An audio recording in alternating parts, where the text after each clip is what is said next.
What's the first sign of a disease outbreak? I was washing dishes when the water from the tap turned black.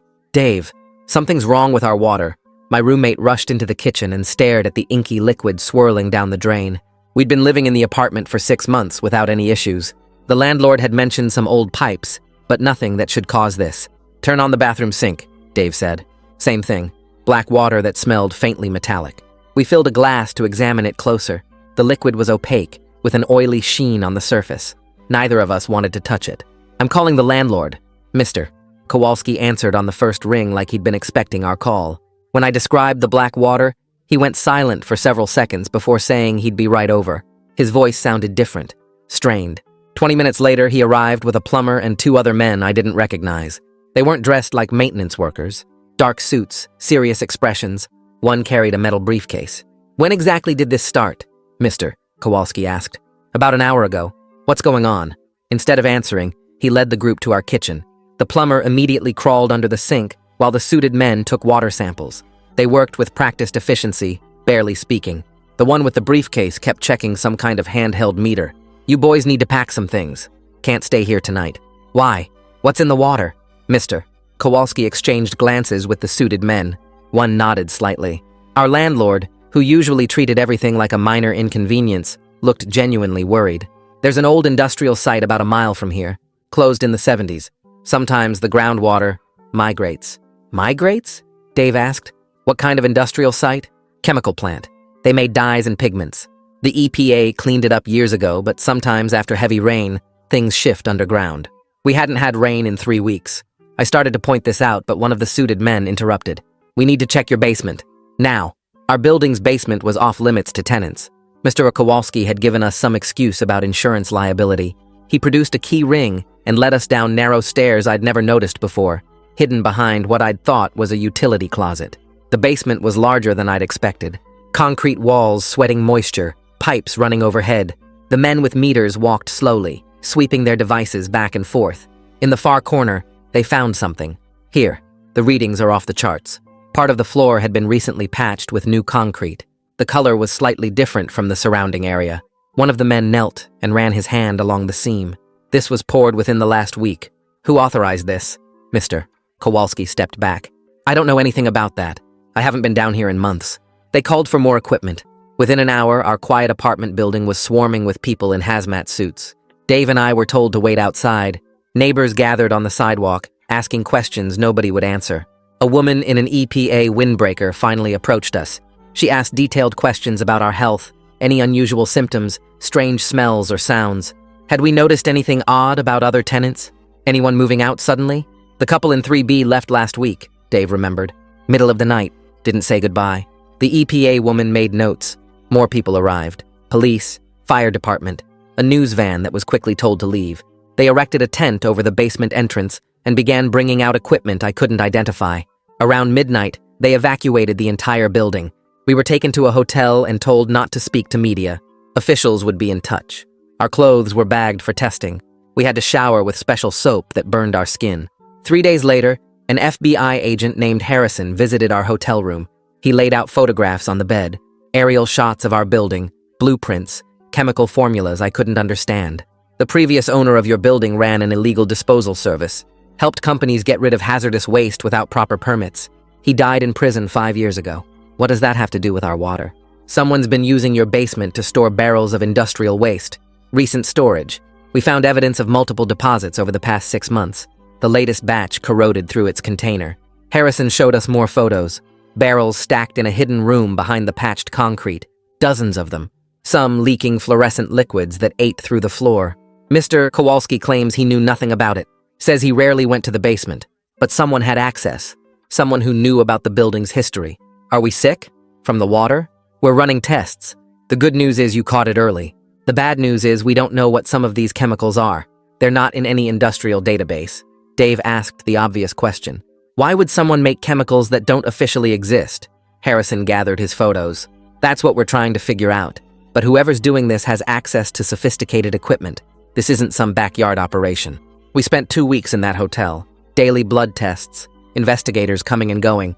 And what they found in my blood 4 days in led me not just to a hospital, but a full-on research facility in China. The plane touched down in Beijing after 14 hours, and I was met by two men in medical masks who led me through a private customs area to a waiting van with tinted windows. The drive took 3 hours through cities I couldn't name, past factories pumping smoke into gray skies, until we reached a compound surrounded by high walls and security cameras. The research facility looked more like a tech campus than a hospital, all glass and steel rising from manicured grounds, with guards checking badges at every entrance.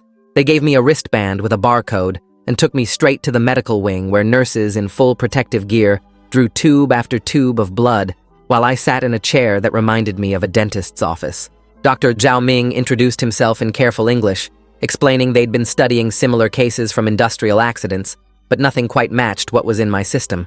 He showed me charts on his tablet where my blood work looked like abstract art, red zones and yellow warnings everywhere, numbers that meant nothing to me but made him frown. The translator, a young woman with tired eyes, helped me fill out forms asking about every job I'd ever had, every place I'd lived, any chemicals I might have touched or breathed or swallowed. Medical terms in Mandarin looked even scarier on paper, and when she explained what some of them meant, like potential organ failure and cellular mutation, my hands started shaking.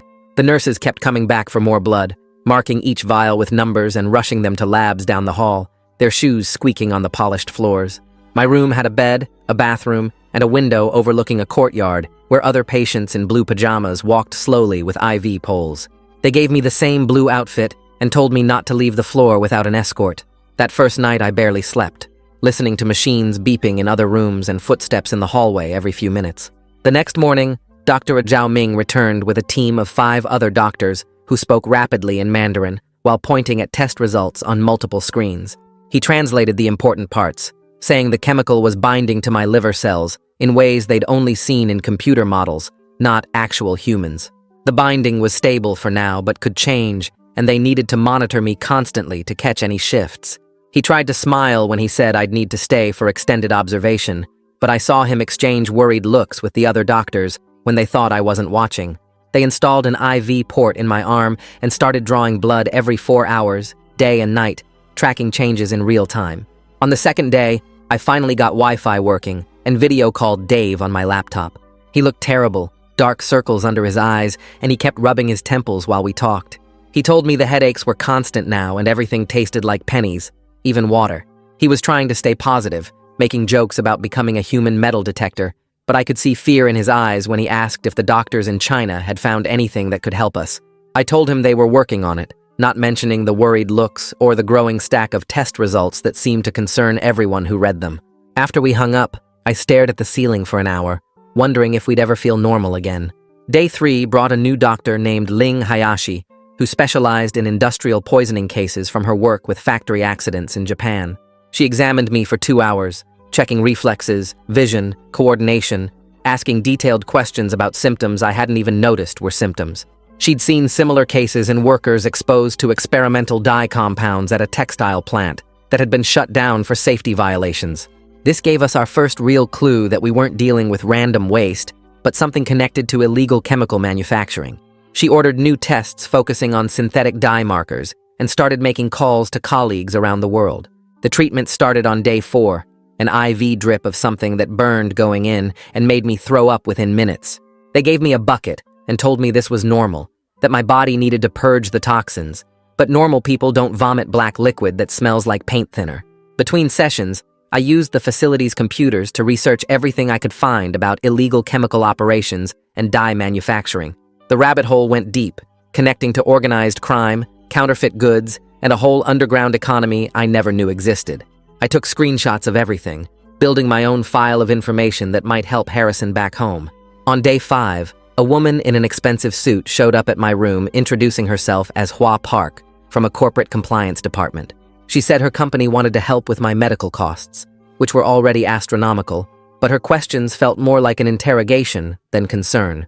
She wanted to know exactly what I remembered from the night the water turned black, who I'd talked to, what documents I'd seen, whether I'd signed anything or made any recordings.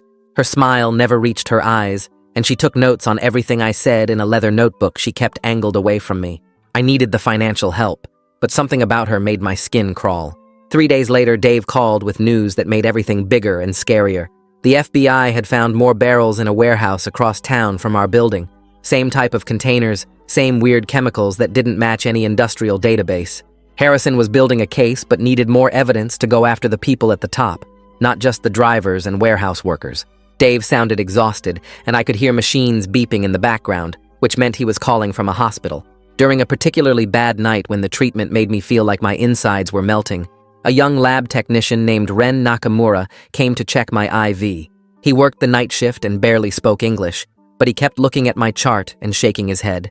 Around 3 a.m. when the ward was quiet, he came back with a folder he set on my bedside table without saying anything.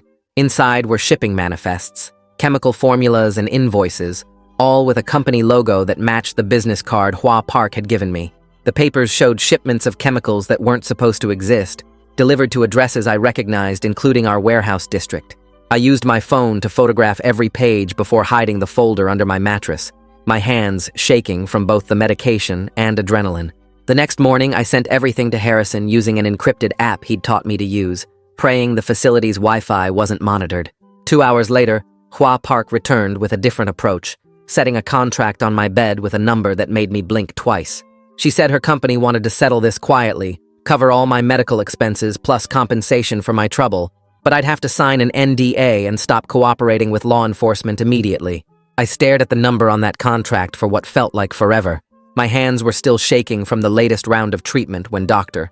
Zhao Ming came in with my test results, his face serious as he pulled up a chair next to my bed. He showed me charts of my liver function on his tablet, pointing to areas where the chemicals had done the most damage. The good news was, the treatment was working, but it was going slow, real slow. He explained that without continuing this specific protocol for at least 3 more months, the chemicals could permanently destroy my liver. The facility here had everything I needed, but staying in China that long meant losing my job back home. He mentioned a few places in the US that might be able to continue the treatment, but warned they'd be expensive and might not have the exact same medications. I told Hua Park no the next morning when she came back for my answer. Her whole attitude changed in seconds. The fake smile disappeared, and she leaned in close enough that I could smell her perfume mixed with cigarette smoke. She started talking about how dangerous China could be for foreigners who didn't have corporate protection, how accidents happened all the time to people far from home, how medical records could get lost or mixed up. Security showed up within minutes after I pressed the call button, but her message had been clear. That night I couldn't sleep, partly from the medication side effects, but mostly from thinking about her threats. Around 2 in the morning, my phone buzzed with an encrypted email from an address I didn't recognize. Someone calling themselves a concerned insider said they'd worked at the company and knew all about the illegal chemical operation. They wanted to help, but were scared for their safety. They'd seen what happened to people who tried to speak up before. I forwarded everything to Harrison immediately, and within 12 hours, he'd set up a secure video call. The screen stayed black except for a shadowy figure, but I could hear the fear in Jay Liu's voice as he started talking. He'd been a mid-level manager at the company for 8 years before discovering what was really going on. Our building was just one of dozens they'd been using as dump sites across 3 states. He described watching trucks leave the warehouse at night, following routes to buildings like ours where they'd pay off maintenance workers or building managers for basement access. Jay had documentation, lots of it. Over the next hour, he shared his screen and showed us shipping records with fake company names, chemical formulas for compounds that weren't supposed to exist, invoices showing millions in off-the-books transactions. The conspiracy went way higher than we'd thought. Some local officials had been paid to look the other way when complaints came in. Environmental inspectors had been bribed to skip certain addresses. Jay had been hiding for 6 months since he realized people were getting sick from the chemicals. He'd tried going to the authorities once, but someone tipped off the company, and he barely got away.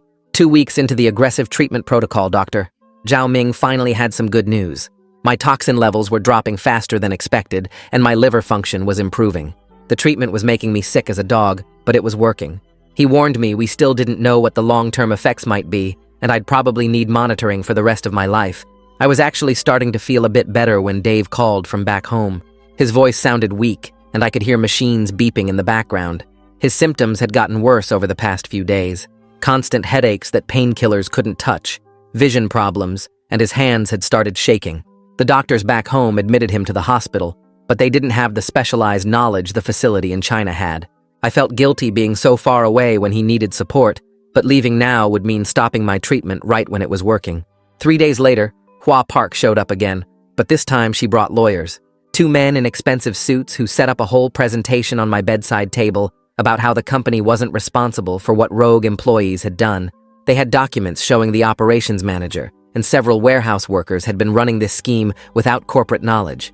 They were throwing their own people under the bus to protect the executives. Jay Liu had warned me this would happen. The lawyers left more papers, saying the company would still help with medical costs out of goodwill, but only if I agreed not to pursue legal action against the executives. Harrison called me right after they left with huge news. Based on Jay's information, the FBI had just executed search warrants at 6 warehouses across 2 states. They found more barrels, more evidence, and arrested 12 people, including the operations manager, who'd personally signed off on every illegal dump. The manager was already trying to make a deal, claiming he was just following orders from above. But the executives had been careful, using verbal orders and encrypted communications that would be hard to prove in court. By the end of my 3rd week in China, I was finally able to walk around the facility without feeling like I was going to pass out. Ling Hayashi had taken over coordinating my care, and she was amazing. She adjusted my treatment plan to include physical therapy to rebuild my strength and put me on a special diet to help my liver heal. She spent extra time explaining everything, making sure I understood not just what we were doing, but why.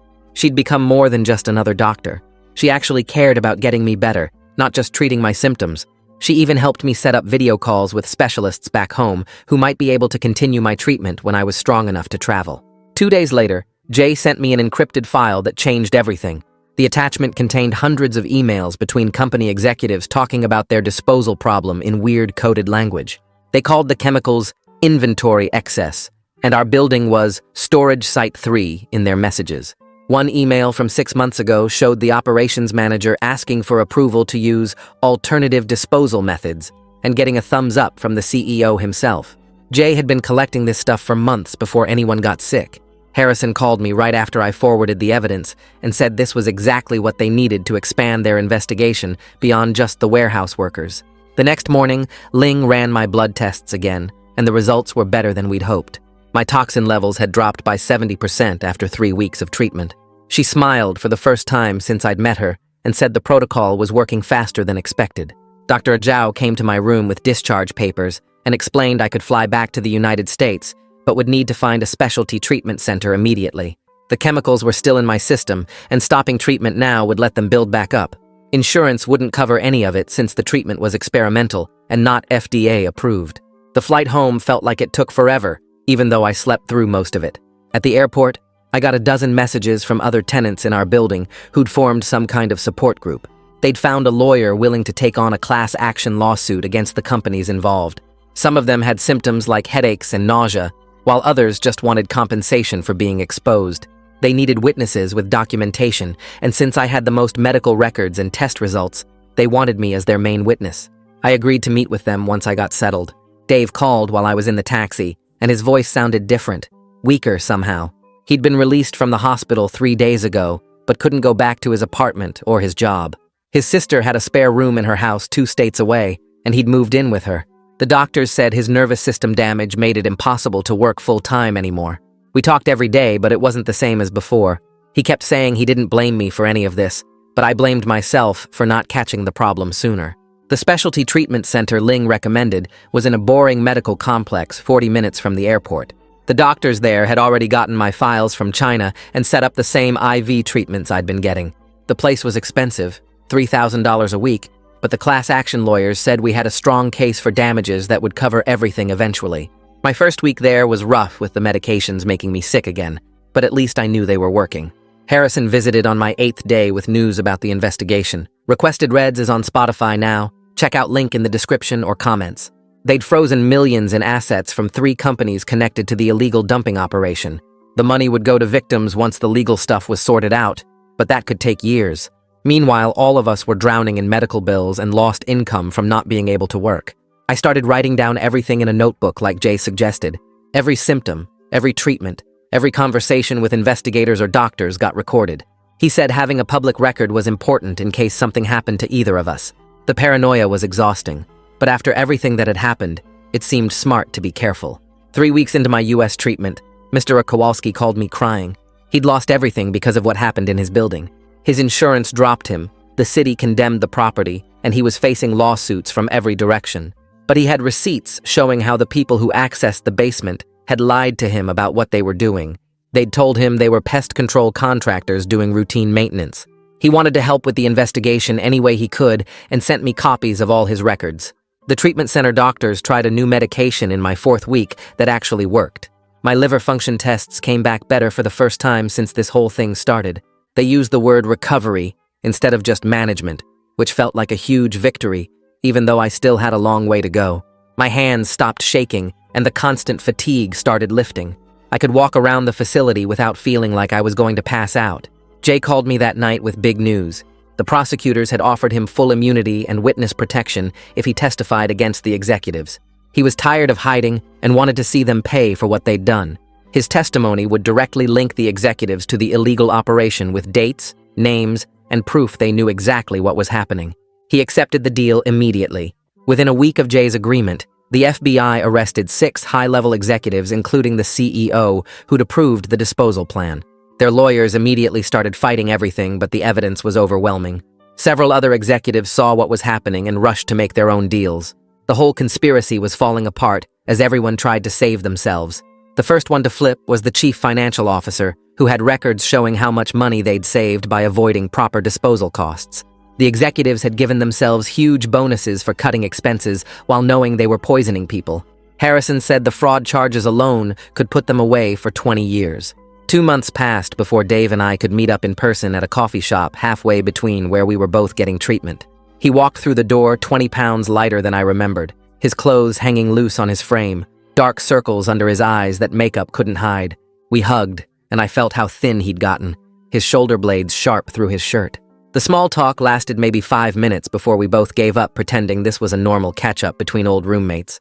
He showed me his medication schedule on his phone, 12 different pills at different times of day, some with food, some without, some that made him dizzy if he stood up too fast. I pulled out my own pill organizer, the kind old people use with the days of the week printed on top, and we compared side effects like trading cards. His hands shook when he picked up his coffee cup, and he noticed me noticing and set it back down. The news about the executives came through Harrison's text while we were still sitting there trying to find something normal to talk about. Federal prosecutors had filed charges against 6 corporate executives, including conspiracy, illegal disposal of hazardous waste, and endangering public health. Their lawyers filed motions to dismiss within hours, claiming the government lacked sufficient evidence to prove the executives knew about the illegal dumping. Harrison said the legal fight would take years, but at least the charges were filed. Dave and I read the indictment together on my phone, scrolling through pages of legal language that basically said, "These people poisoned us to save money."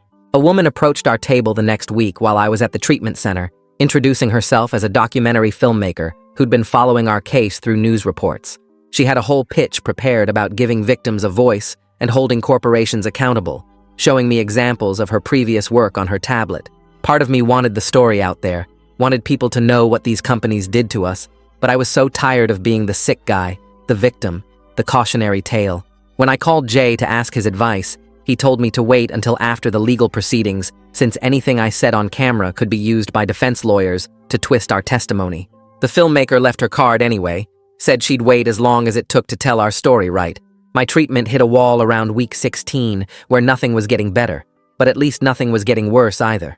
The doctors adjusted my medications again, switching out one IV drug for another that made me throw up less, but gave me headaches that felt like someone was squeezing my brain. Some days I could walk around the block without getting winded. Other days I couldn't get out of bed without help. They called it a plateau, said it was normal for this kind of poisoning, that my body needed time to adjust to the new baseline. The class action lawsuit picked up steam when investigators found similar illegal dumps at buildings in Pennsylvania and Ohio, bringing the total number of exposed people to over 300. Our lawyers sent updates about depositions and discovery, boxes of evidence being collected, expert witnesses being lined up. Buildings that looked just like ours had been used as chemical dumps for years, and the more they dug, the more sites they found. Dave called me crying after his neurologist told him the experimental treatment program in Colorado might help with his symptoms. It meant leaving for at least 6 months, maybe longer, living in a facility where they'd monitor him 24/7 while trying different combinations of drugs and therapies. He was scared, but desperate since nothing else was working, and his symptoms kept getting worse. We promised to video call every week, but both knew it wouldn't be the same. The moving truck came for his stuff 3 days later, and I watched from my window as he loaded boxes, too weak to help him carry anything. Jay's situation got scary when someone tried to break into his safe house at 3 in the morning, setting off alarms and bringing cops within minutes. The intruder got away, but left tool marks on the door and window frames that showed this wasn't some random burglar. Harrison increased Jay's protection detail and moved him to a new location that same night. The company was fighting dirty now, trying to intimidate witnesses, and Harrison warned me to be extra careful, even though he said I was probably safe. I installed new deadbolts anyway, got a security system, started checking my car for tracking devices like Jay taught me. The breakthrough came when forensic accountants found offshore accounts where executives had stashed bonuses they gave themselves for cutting disposal costs. The paper trail showed they knew exactly how much money they saved by dumping chemicals illegally and rewarded themselves for it with million-dollar payouts. One executive bought a yacht with his bonus, another bought a vacation home in Aspen, all paid for with money saved by poisoning people like us. The fraud charges alone could put them away for decades, since they'd also lied to shareholders about where the cost savings came from. My 6-month checkup finally brought good news when blood tests showed my liver function improving for the first time since this all started. The video call with Zhao from China showed him actually smiling as he reviewed my results, saying the improvement was better than he'd hoped. I might not need treatment forever after all, just monitoring for the next few years to make sure the levels stayed down. The relief made me cry right there in the exam room, the nurse handing me tissues while pretending not to notice. 3 days later, the first domino fell when the former CFO took a plea deal, agreeing to testify against the others in exchange for reduced charges. Jay called me immediately, his voice excited for the first time in months, saying this was exactly what he'd hoped would happen. Once one executive flipped, others would scramble to make their own deals before all the good offers were gone. The prosecutor would use them against each other, letting their greed and fear do the work of breaking the conspiracy apart. Within a week, 2 more executives were negotiating deals, and Jay said the CEO was running out of people to blame. 2 weeks after that call, Dave sent me a photo from his treatment center, and I barely recognized him. His face had color again, and he was actually smiling, not the forced kind we'd been doing for months, but a real one. The experimental drugs were working better than anyone expected, and his headaches only hit once or twice a week now instead of every day. The metallic taste that made him throw up constantly was gone, and he could finally eat normal food again. I stared at that photo in my hospital bed and cried harder than I had since this whole mess started. The EPA held a press conference the next month, announcing new rules for chemical disposal that they said were inspired by our case.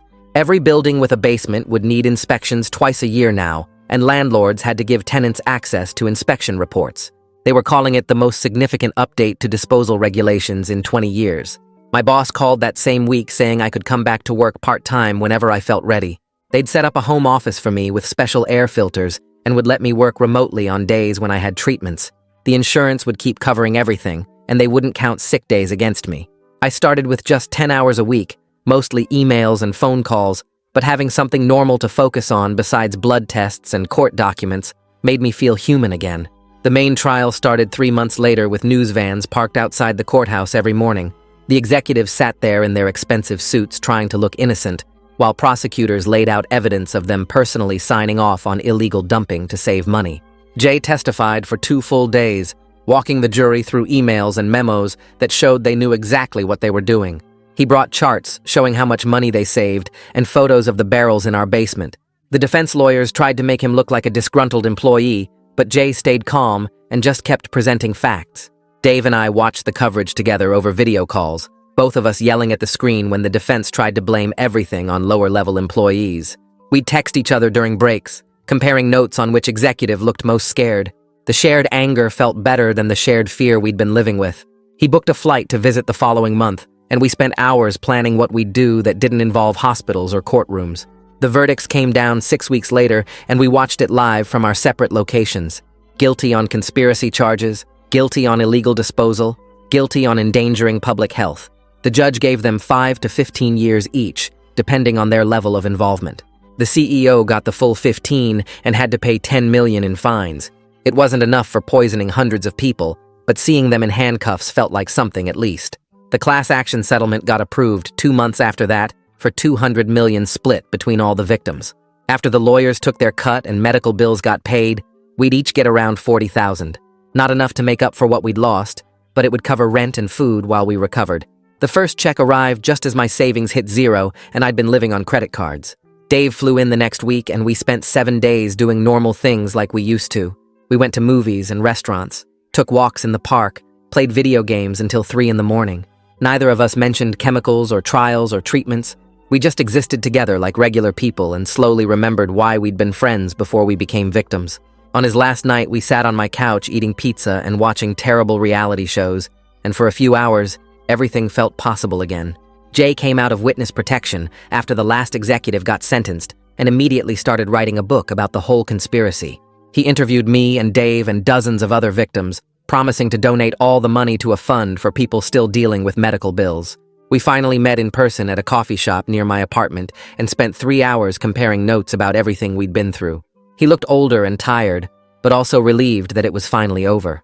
My 1-year checkup brought the best news yet, when blood tests showed the chemical levels were barely detectable anymore.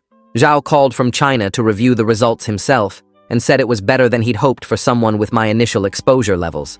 I'd need yearly monitoring forever to make sure nothing came back, but the immediate danger was over. The treatments had worked, and my liver was healing itself. I hung up the phone and sat in my apartment for an hour, just breathing normally and feeling grateful to be alive. Dave called me 2 days later with news that made everything feel like it might actually work out. He'd gotten into a vocational program for people who couldn't work around chemicals anymore, something the state was paying for because of our case. The program would train him for IT work, completely different from his old construction job, and they'd help with job placement after. He sounded excited for the first time in months, talking about coding classes and certification tests like someone who finally saw a path forward. I helped him fill out the paperwork and drove him to orientation where 20 other people sat in a classroom, all dealing with their own chemical exposure stories. The instructor, a woman who'd survived her own workplace poisoning 10 years ago, told them they weren't starting over, but building something better. Dave texted me during breaks about what he was learning, sending photos of his notes covered in programming terms I didn't understand. Mr. Kowalski's lawsuit wrapped up the next month, with the judge ruling completely in his favor against the disposal company. They'd used fake maintenance records to access his building without his knowledge, forging his signature on work orders he'd never seen. The settlement gave him $3 million, which he immediately put toward fixing up his other rental properties, hiring real inspectors to check every basement and crawl space. He sent me photos of the old building getting demolished, massive machines tearing down walls where we'd lived, where everything had started. The rubble got hauled away in special containers marked for hazardous waste, every piece tested before disposal.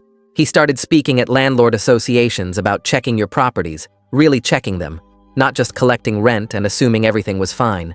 The documentary filmmaker I'd turned down before called again, and this time I listened to her pitch about telling the real story of corporate chemical crimes. She'd already interviewed dozens of victims from other states, building a picture of how widespread the problem was, but she needed someone willing to show the whole journey from exposure to recovery.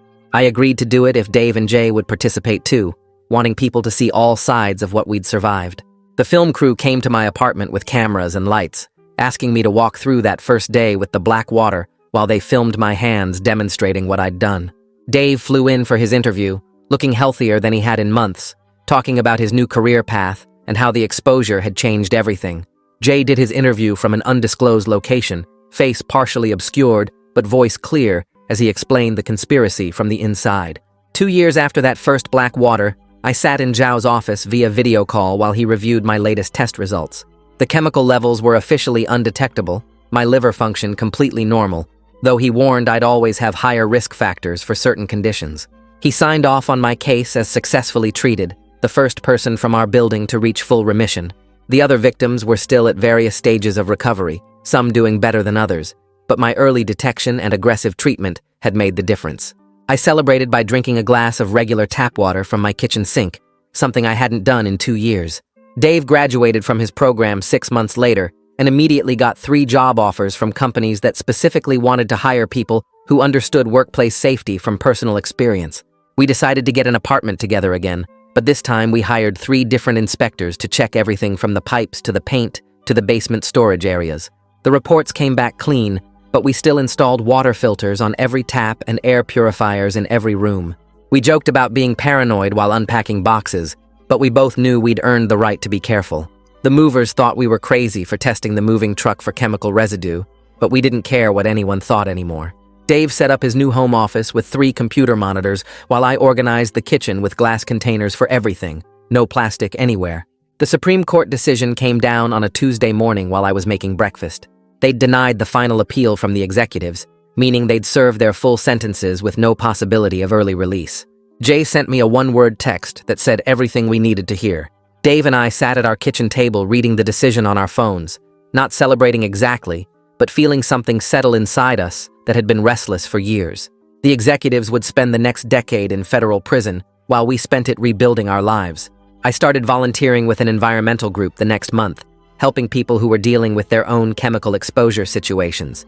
The first family I worked with reminded me of us, confused and scared, not understanding why their water had turned gray or what it meant for their kids. I walked them through getting tested, finding the right doctors, documenting everything for legal proceedings. Dave joined me sometimes, using his IT skills to build databases tracking exposure sites and health outcomes. We made a good team, turning our trauma into something useful for others.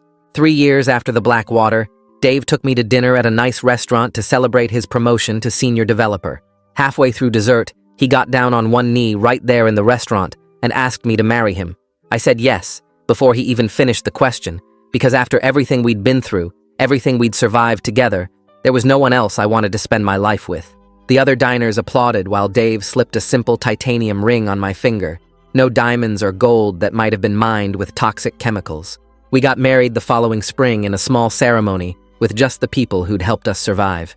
Jay flew in from wherever he'd been hiding. Ling came from China, even Mr. Kowalski attended wearing his first suit in 20 years.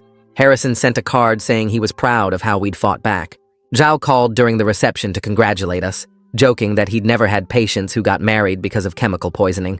We danced to terrible music and ate organic food, and nobody mentioned chemicals or trials or treatments, because for one day, we were just people celebrating love. The documentary premiered 6 months later and won an award at an environmental film festival, bringing new attention to chemical crimes most people never knew existed. Victims started coming forward from other states with similar stories, black water and strange smells and sudden illnesses nobody could explain. New investigations opened based on the film's evidence, prosecutors using our case as a template for building charges. The filmmaker called to tell us the film had been picked up for wider distribution, meaning millions of people would learn what companies were capable of when they thought nobody was watching. Dave called me 2 months later with news that made me drop my phone.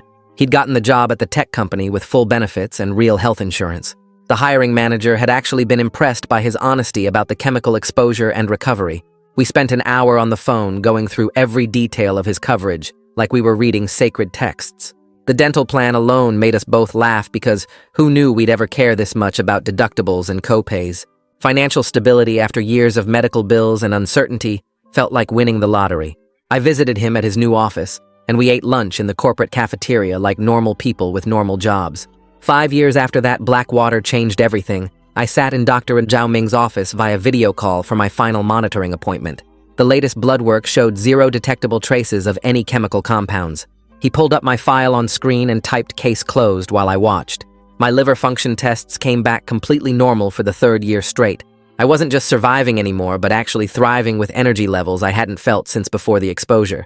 Dave and I celebrated by looking at houses because we finally had stable income and clean bills of health. The real estate agent thought we were crazy for rejecting every house with a basement, but we just smiled and kept looking. We found a small ranch-style place with great inspection reports and absolutely no underground storage. The seller couldn't understand why we spent 3 hours checking every pipe and asking about the neighborhood's industrial history. We had the water tested twice before signing any papers. Moving day felt like starting over in the best possible way, with our excessive collection of water filters and air purifiers. Jay Liu came for dinner 6 months after we moved in, and we managed to talk about normal things for once. He brought wine, and we discussed books he'd been reading and places he wanted to travel now that he could use his real name again. Dave cooked steaks on our new grill, while Jay and I sat on the deck talking about anything except chemicals or trials or the years we'd lost. It felt strange but good to just be friends without the weight of shared trauma defining every conversation. My boss called me into her office the next month with an opportunity I never expected. The company wanted someone to head up their new environmental compliance division, and she thought my personal experience made me perfect for the role. She said they needed someone who understood the real consequences of cutting corners on safety. I accepted before she finished explaining the salary increase. The position meant I could actually influence corporate policies and prevent other companies from doing what had been done to us. Dave helped me set up my new office, and we hung the framed news article about the trial convictions on the wall behind my desk. We adopted a rescue dog that winter and named him Harrison after the FBI agent who'd believed us from day one. The shelter said he was part lab and part mystery mutt, but we didn't care about his unclear origins. Harrison loved our over-filtered water and would only drink from the special bowls we bought with built-in purification systems. Dave taught him tricks while I worked from home reviewing environmental reports. Our friends thought we were paranoid for having the dog's food tested for contaminants, but Harrison was family now. 5 years to the day after finding black water in our sink, we hosted a dinner party for everyone who'd helped us survive. Dave and I spent the whole day cooking while Harrison supervised from his bed in the corner. Zhao called in from China on my laptop, and Ling flew in from the West Coast. Mr. Kowalski brought his homemade pierogies and told stories about renovating his other properties with extreme safety measures. Even the documentary filmmaker showed up with a camera she promised to keep turned off. When it came time for toasts, Dave and I raised glasses of regular tap water from our kitchen sink. Everyone understood why that simple act mattered so much. We could finally trust something that basic again after years of fear and filters and constant testing. Harrison barked his approval while we all drank water that was just water. Looking at Dave across our dining room table surrounded by people who'd become family through crisis, I knew I wasn't the same person from 5 years ago. The scared tenant who'd watched black water pour from a tap had become someone stronger and definitely more careful about everything. We'd won our fight against the companies that poisoned us and built something good from the ruins they'd left behind. Our house might not have a basement, and we might check our water more than necessary, but we were genuinely happy with the life we'd created together. Well, there's the ending you didn't ask for but got anyway. If you've stuck around this long, I guess you're committed. Might as well hit subscribe and keep embracing bad decisions. At least then, it's consistent.